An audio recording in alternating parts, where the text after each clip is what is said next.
أعوذ بالله من الشيطان الرجيم. بسم الله الرحمن الرحيم. ولقد يسرنا القرآن للذكر فهل من مدكر.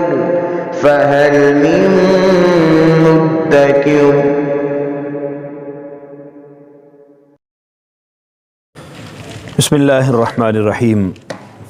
سورہ آل عمران کا چوتھا رکوع شروع کریں گے آیت نمبر 31 سے. اعوذ باللہ من الشیطان الرجیم. بسم اللہ الرحمن الرحیم. قل ان کنتم تحبون اللہ فاتبعونی یحببکم اللہ ویغفر لکم ذنوبکم واللہ غفور الرحیم. اللہ کریم جل مجدہ ہمارا خالق و مالک ہے. اسی نے ہمیں پیدا کیا، اسی نے ہمارے لیے تمام انتظامات فرمائے، ہماری زندگی گزارنے کے جملہ معاملات، ہمارے لیے آسانیاں، رزق، عزت، رتبہ، منصب اور جو بھی ضروری چیزیں اس دنیا میں رہتے ہوئے ہماری زندگی کے لیے اہم تھیں، اللہ کریم نے وہ ہمیں عطا فرمائی. بلکہ اللہ تعالیٰ نے تو فرما دیا کہ کائنات کی ہر چیز تمہارے لیے مسخر کر دی گئی. سخر لکم ما فی السماوات وما فی الارض. جو کچھ آسمان و زمین میں ہے سب کچھ تمہارے لیے مسخر کیا گیا. آج انسان دنیا کی کون کون سی چیزوں سے استفادہ کر رہا ہے. سورج، چاند، ستارے، سمندر، ہوا، پانی، ہر جگہ ہر چیز انسان اپنی قدرت میں لے رہا ہے اور ان پر کمندے ڈال رہا ہے اور ان کو اپنے استفادے کے لیے استعمال کر رہا ہے. جب یہ ساری نعمتیں اس مالک کی ہیں تو پھر انسان کا حق بنتا ہے کہ وہ اس سے کامل محبت کرے، ایمان لے کے آئے اور اللہ کی محبت کو خالص طریقے سے بغیر شرک میں مبتلا ہوئے، بغیر اس کی نافرمانی میں مبتلا ہوئے اس کے ساتھ محبت کریں. اور قرآن نے یہ اعلان بھی فرمایا والذین آمنوا اشد حبا للہ. ایمان والے وہ ہیں جو اللہ سے ٹوٹ کر محبت کرتے ہیں. اشد حبا للہ. اور یہ ہمارا فرض بھی بنتا ہے کہ محبت کریں. انسان کا جو محسن ہوتا ہے وہ ایک احسان کرتا ہے، دو احسان کرتا ہے، انسان اس کے ساتھ اٹیچ ہو جاتا ہے. اور اللہ کریم کا احسان کوئی ایک تھوڑی ہے. وَإِن تَعُدُّوا نِعْمَةَ اللَّهِ لَا تُحْصُوهَا. اس مالک کی اتنی نعمتیں ہیں کہ ہم شمار بھی نہیں کر سکتے، اتنی نعمتیں ہیں. تو پھر اس سے خالص محبت تو ہمارا فرض بنتا ہے. اب خالص محبت کے بھی کچھ تقاضے ہیں. کہنے کے تو ہم کہہ لیتے ہیں ہمیں اللہ سے بڑی محبت ہے، ہم اللہ سے محبت کرتے ہیں، لیکن اس محبت کے کچھ اصول بھی ہیں، محبت کے کچھ تقاضے بھی ہیں. ہم زبانی محبت کے دعوے تو بہت کرتے ہیں اور صرف زبانی حد تک ہی رہنے کی کوشش کرتے ہیں، لیکن نہیں، محبت کے کچھ تقاضے بھی ہیں. اس کا یہاں ذکر کیا جا رہا ہے. اصل میں جو اہل عرب تھے، خاص طور پر مشرکین کے حوالے سے یہاں ذکر ہے کہ ان کو منع کیا جاتا تھا کہ یہ ان بتوں کی پوجا نہ کرو. کیوں کرتے ہو؟ ان بتوں کو تم اپنا سب کچھ سمجھتے ہو تو ایسا کیوں کرتے ہو؟ تو وہ آگے سے جواب دیتے کہ ہم یہ تو اللہ کی محبت میں کر رہے ہیں، ہم بتوں کی پوجا اس لیے کر رہے ہیں کہ یہ ہمیں اللہ کے قریب کر دیں گے. تو محبت کا تو اب دعویٰ وہ بت پرست بھی کر رہے تھے، لیکن محبت کون سی اللہ کی بارگاہ میں قابل قبول ہے؟ جو محبت رسول اللہ صلی اللہ علیہ وسلم کی بارگاہ سے ہو کے جاتی، جو حضور کے وسیلے سے اللہ تک پہنچتی ہے، وہ محبت قابل قبول ہے. یہاں اس کا ذکر ہے. قل، محبوب نے فرما دیجئے، ان کنتم تحبون اللہ فاتبعونی. اگر تم اللہ سے محبت کرتے ہو تو پھر میری اتباع کرو. اللہ سے محبت تب قابل قبول ہوگی جب نبی رحمت صلی اللہ علیہ وسلم کی اتباع اور پیروی ہوگی۔ حضور کی اتباع نہیں ہے، حضور کی پیروی نہیں ہے، زبانی محبت کے بلند و بانگ دعوے ہیں اور اندر سے معاملہ کھوکھلا ہے، تو ایسی محبت یہ قابل قبول نہیں ہوتی۔ اور یہاں پر نبی کریم صلی اللہ علیہ وسلم کی اتباع کے ساتھ اللہ نے اپنی محبت کو منسلک کر دیا ہے کہ جو اللہ کا قرب حاصل کرنا چاہتا ہے اسے اتباع رسول اختیار کرنی ہوگی۔ رسول اللہ صلی اللہ علیہ وآلہ وسلم کے علاوہ کوئی چارہ کار نہیں ہے۔ قیامت تک کے لیے یہ اصول طے پا گیا، کیونکہ حضور آخر الزمان نبی ہیں، حضور کے بعد کوئی نبی نہیں آئے گا۔ اب جو شخص اللہ کا قرب حاصل کرنا چاہتا ہے وہ کسی بھی نسل سے تعلق رکھتا ہو، وہ کسی مذہب سے تعلق رکھتا ہو، اس کو حضور کی اتباع کرنی ہوگی۔ حضور نے جیسے فرمایا، حضور نے پہلا اعلان یہ تھا، قولوا لا الہ الا اللہ تفلحوا۔ پہلا اعلان تو یہ ہے کہ اللہ کی وحدانیت کا اعلان کرو، کامیاب ہو جاؤ گے۔ پھر حضور کی رسالت، پھر حضور کی اتباع، ہر معاملے میں حضور کی اتباع اللہ کے قرب کا ذریعہ ہے، اور قیامت تک کے لیے یہ اصول اور قاعدہ طے پا گیا کہ حضور علیہ الصلاۃ والسلام کی اتباع کے بغیر اللہ کا قرب نصیب نہیں ہو سکتا۔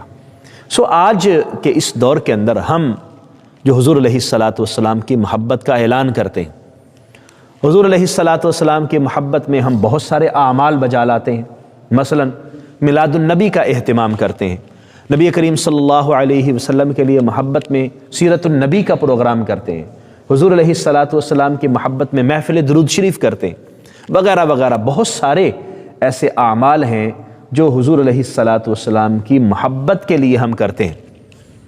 حضور علیہ الصلاۃ والسلام کے ساتھ تعلق محبت کرتے ہوئے، اعلان محبت کرتے ہوئے ہم یہ سارے اعمال کرتے ہیں، لیکن جب حضور علیہ السلام کی اتباع کی باری آتی ہے تو ہم اس میں سستی کا مظاہرہ کرتے ہیں، اس میں کوتاہی ہے، اس میں کاہلی ہے۔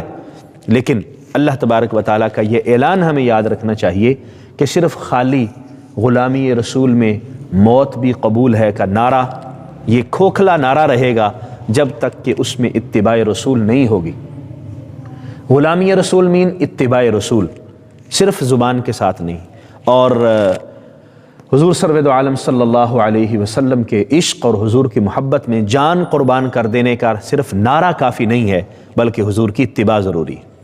آئیے ہم ہر معاملے کے اندر آقا کریم صلی اللہ علیہ وسلم کی اتباع کو اپنے لیے ضروری سمجھیں، ضروری صرف زبانی نہیں، عملی طور پر ہم اس پر کاربند ہوں اور کوشش کریں کہ آقا کریم صلی اللہ علیہ وسلم کے تمام امور کے اندر ہم ان کی اتباع کرنے کی کوشش کریں۔ اگر حضور کی اتباع ہمیں نصیب ہو گئی، اللہ سے محبت کا دعویٰ ہم نے کر لیا، فرمایا محبت کا دعویٰ حضور کی اتباع کے بغیر مکمل نہیں ہے۔ اچھا، حضور کی اتباع اگر ہمیں نصیب ہو گئی پھر انعام کیا ملے گا؟ فرمایا یحببکم اللہ، اگر تم میری اتباع کرو گے، محبوب نے فرما دیجئے اگر اللہ سے محبت کا اعلان کرتے ہیں تو پھر میری اتباع کریں، اگر یہ آپ کی اتباع کرتے ہیں یحببکم اللہ، تو پھر اللہ بھی ان سے محبت فرمائے گا۔ یعنی کائنات کا کتنا بڑا تحفہ ہے انسان کے لیے کہ اسے اللہ کی محبت نصیب ہو جائے۔ ہم سارے محبت کا دعویٰ کرتے ہیں، محبت کی کوشش کرتے ہیں، اور ہم کہتے ہیں کہ ہمیں اللہ سے محبت ہے، لیکن کتنے مزے کی بات ہے اور کتنی اعلیٰ اور خوش نصیبی کی بات ہے کہ اللہ فرمائے اے بندے میں تجھ سے محبت کرتا ہوں۔ حضرت سیدنا ابو بکر صدیق رضی اللہ تعالی عنہ حضور علیہ الصلاۃ والسلام کے پاس موجود ہیں، جب آپ نے سارا مال لا کر حضور کے قدموں میں پیش کر دیا اور حضور نے پوچھا گھر کے لیے کیا بچایا؟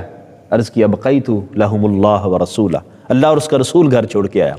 انہوں نے زبانی نہیں، انہوں نے ایک ایک فعل میں آقا کریم صلی اللہ علیہ وسلم کی اتباع کی، ہر عمل میں حضور کی اتباع کی۔ پھر فرشتہ آتا ہے اور آ کے اللہ کا سلام فرماتا ہے کہ اللہ کی طرف سے سلام آیا ہے، اور اللہ نے پوچھا ہے کہ ابو بکر سے پوچھیں کہ ابو بکر کیا تو اللہ کی رضا میں راضی ہے؟ کتنی بڑی بات ہے۔